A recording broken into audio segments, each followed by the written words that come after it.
ఏమిటో మనుషులకి వ్యాధులు వస్తాయని అనుకున్నాను. రాక్షసులకు కూడా వ్యాధులు వస్తాయా? ఆ వ్యాధి ఏమిటో, ఆ బాధను తీర్చిన వాళ్ళు ఎవరో మరి ఈ కథలో తెలుసుకుందామా? రాక్షసుడి వ్యాధి. ఒకానొక అరణ్యం దాపులనున్న ఊళ్ళో రమణాచారి అనే ఆయుర్వేద వైద్యుడు ఉండేవాడు. ఆయన హస్తవాసి గొప్పదని అందరూ చెప్పుకునేవారు. ఆయన ఇల్లు నిత్యం రోగులతో కిటకిటలాడుతూ ఉండేది. అయితే రమణాచారి ఎవరిని ఇంత డబ్బు ఇవ్వమని అడిగేవాడు కాదు. ఎవరికి వాళ్ళు వాళ్ళ తాహతును బట్టి ఇచ్చేది తీసుకునేవాడు. పేదలకు ఉచితంగా వైద్యం చేసేవాడు. ఆయన భార్య భానుమతికి భర్త ఉదార బుద్ధి అంటే ఊళ్ళుమంట. వైద్యుడితో పెళ్లి అనగానే ఆమె ఇంటి నిండా ఖరీదైన వస్తువులు, ఒంటి నిండా రకరకాలైన నగలు, అలా పిలిస్తే పలికే పనివాళ్లు అనే అందమైన కలలతో ఆ ఇంట అడుగుపెట్టింది. అయితే భర్త బొటాబుటీ సంపాదనతో ఆమె కన్నా కలలేవీ ఫలించలేదు. ఇలా ఉండగా ఒకనాటి అర్ధరాత్రి ఎవరో తలుపు తడుతున్న శబ్దానికి భార్యాభర్తలిద్దరికీ మెలకువ వచ్చింది. ఈ కొంపలో ఆయి భాగ్యాల మాట దేవుడెరుగు, కంటి నిండా నిద్రపోయే భాగ్యం కూడా లేదేం అని విసుక్కుంటూ తలుపు తీయడానికి లేచింది భానుమతి. వెనగ్గా రమణాచారి కూడా వెళ్ళాడు. తలుపు తెరుస్తూనే భార్యాభర్తలు నిలువెల్లా వణికిపోయారు. ఎదురుగా పెద్ద రాక్షసుడు. వాడు బాగా తల వంచి ద్వారం దాటి లోపలికి వస్తుకుంటూ, భయపడకండి, వెర్రిదాహం, ఒకటే నీరసం, నువ్వు గొప్ప వైద్యుడవని తెలిసి వచ్చాను.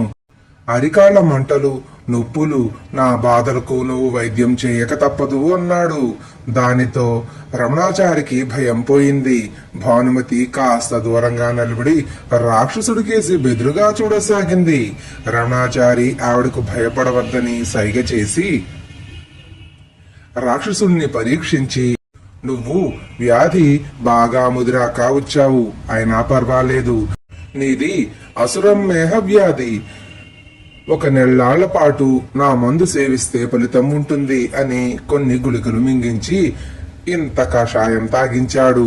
రాక్షసుడు కృతజ్ఞతగా తల ఊపి రేపు ఈ వేళకే వస్తాను అంటూ బయటికి వెళ్లిపోయాడు. తలుపు మూస్తున్న రమణాచారితో భానుమతి, నీ తెలివి తెల్లవారినట్టే ఉంది. డబ్బు కోసం మనుషులను పీడించవు సరే, ఈ బ్రహ్మరాక్షసుడిగాన్ని ఇంత డబ్బు కక్కమని నిలదీయడానికేం అన్నది కోపంగా. అయితే రమణాచారి ఎంతో శాంతంగా, చూడు భాను, నాకు తెలిసిన విద్య వైద్యం, అది నలుగురికి ఉపయోగపడితే ఆనందం, దానిని వ్యాపారం చేయడం నాకు ఇష్టం లేదు అన్నాడు. భర్తను నమ్ముకుని లాభం లేదనుకుని ఆమె మన్నాటి రాత్రి రాక్షసుడు రాగానే, చూడు పెదమావయ్య, నీ వైద్యానికి మీ అబ్బాయి 100 కాసులు ఖర్చు పెట్టాడు, రేపు వచ్చేటప్పుడు ఒట్టి చేతులతో రాకు అన్నది. భానుమతి మాటలు వింటూనే రాక్షసుడు కస్సుమంటూ హుంకరించి, నువ్వేదో నాతో చుట్టరికం కలపాలనుకుంటున్నావేమో, జాగ్రత్త, నీ కళ్ళబుల్లి మాటలు నా దగ్గర సాగవు. నేను అరణ్యంలో కంటబడిన మనిషి దగ్గర డబ్బు ఏ పాటి ఉన్నదో ముందు చూసి ఆ తర్వాత వాణ్ణి ఏ పూట ఆహారంగా ఉపయోగించుకోవాలో ఆలోచిస్తాను. నన్నే డబ్బు అడుగుతావా? హు హు అంటూ మరొకసారి హుంకరించాడు. రాక్షసుడు ఇలా అనగానే భానుమతి కుక్కను పేలులా అయిపోయింది. అయితే ఆవిడకు వాడి మాటల ద్వారా వాడు తన నివాసంలో చాలా డబ్బు దాచి ఉంటాడని గ్రహించింది. ఎలా అయినా వాడు ఉంటున్న చోటు తెలుసుకుంటే డబ్బు కోకొల్లలు. భానుమతి ఇలా ఆలోచించి 4 రోజుల తర్వాత ఒక సాయంత్రం భర్తకు తాను పుట్టింటికి వెళ్లి వస్తానని చెప్పి ఊరి బయట పాడుబడిన సత్రం స్తంభం చాటున నక్కి కూర్చున్నది. ఆనాటి అర్ధరాత్రి రాక్షసుడు వైద్యం చేయించుకుని తిరిగి వెడుతూ ఉండగా ఆమె వాణ్ణి అనుసరించిపోయి వాడు ఉన్న స్థావరం అరణ్యంలోని ఒక ఊడల మర్రి పక్కన గుహ అని తెలుసుకున్నది. ధనపిశాచి ఆవహించిన భానుమతి మర్నాటి పగలంతా అరణ్యంలో అక్కడా ఇక్కడా తిరిగి అర్ధరాత్రి వేళ రాక్షసుడు వైద్యానికి గుహ వదిలిపోగానే భయపడుతూనే గుహలోకి వెళ్ళింది. అక్కడ గుహ మూలగా 2 పెద్ద తోలు సంచులు కనిపించాయి. వాటి మూతులు విప్పి చూసిన భానుమతికి ఒక సంచిలో నగలు, రెండవ దానిలో కళ్ళు మిరుమిట్లు గొలిపే బంగారు కాసులు కనిపించాయి. ఆమె ఎక్కడా లేని ఆనందంతో సంచులను భుజాన తగిలించుకుని ఇల్లు చేరేసరికి తెల్లవార వస్తున్నది. ఆ సమయంలో రమణాచారి పెరట్లో ఉన్న బావి దగ్గర స్నానం చేస్తున్నాడు. భానుమతి సంచులను ఊరగాయ జాడీలుండే అటక మీద భద్రంగా దాచింది. జరిగినదేమిటో భర్తకు మాత్రం చెప్పలేదు. ఇప్పుడు భానుమతికి ఆనందంతో పాటు నిస్సత్తువ పట్టుకున్నది. క్రితం రాత్రంతా అరణ్యంలో తిరగడంతో ఆమెకు కాళ్ల నొప్పులు, కళ్ళు బయలు కమ్ముతున్నట్టు బాధ. ఆ స్థితిలో ఆమె మంచం మీద పడుకుని చిన్నగా మూలగసాగింది. స్నానం ముగించి వచ్చిన రమణాచారి ఎప్పుడొచ్చావంటూ ఆమెను తాకి చూసి, జ్వరం, ఒళ్ళు కాలిపోతున్నది, వంట పని నేను చేస్తాను, విశ్రాంతిగా పడుకో అంటూ ఆమె చేత ఏవో మాత్రలు మింగించాడు. ఆ రోజంతా ఒళ్ళు తెలియని మగత నిద్రలో ఉండిపోయింది భానుమతి. ఆ రాత్రి రాక్షసుడు మహా సంతోషంగా పెద్ద పెద్ద అంగలతో రమణాచారి దగ్గరకు వచ్చి, నీ వైద్యం అమోఘంగా పనిచేసింది, నా బాధలన్నీ మటుమాయమయ్యాయి, నీకేదైనా కానుకలు ఇచ్చిపోదామనుకున్నాను, అయితే నా సంపద అంతా ఎవరో కొల్లగొట్టేశారు, అయినా అంత ధనం పోయినందుకు బాధ కలగడం లేదు, నువ్వన్న ఆ అసురమేహ వ్యాధి నుంచి బతికి బయటపడ్డాను, అదే చాలు, నేనుండే చోటు ఎవరికో తెలిసిపోయింది కనుక ఇక నేనా అరణ్య ప్రాంతాల్లో ఉండదలుచలేదు, మరొక దూరారణ్యానికి పోతున్నాను, నీకు చాలా కృతజ్ఞుణ్ణి అంటూ వెనుదిరిగిపోయి ఆగి భయంగా ఉంది.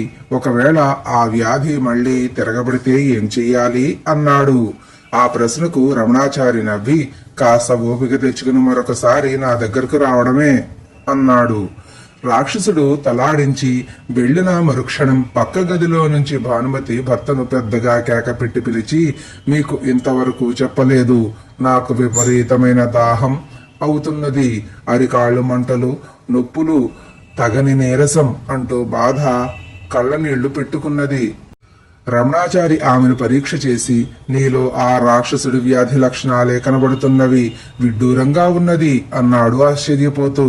భర్త మాటలు వింటూనే భానుమతి వెలవెలపోయి, రాక్షసుడు వాళ్లను వీళ్లను చంపి కూడబెట్టిన పాపపు ధనం కారణంగానే వాడికంత భయంకర వ్యాధి వచ్చి ఉంటుంది, ఆ ధనాన్ని తను దొంగిలించి తేవటమే తనకు వాడి వ్యాధి లక్షణాల కారణం అనుకుంటూ భర్తకు తను చేసినదంతా చెప్పి, నా ప్రాణం కంటే ఆ సంచుల్లో ఉన్న బంగారం విలువైనది కాదు, వాటిని అటకపై నుంచి దించి పెరటి బావిలో పారేయండి అన్నది తొందరపెడుతూ.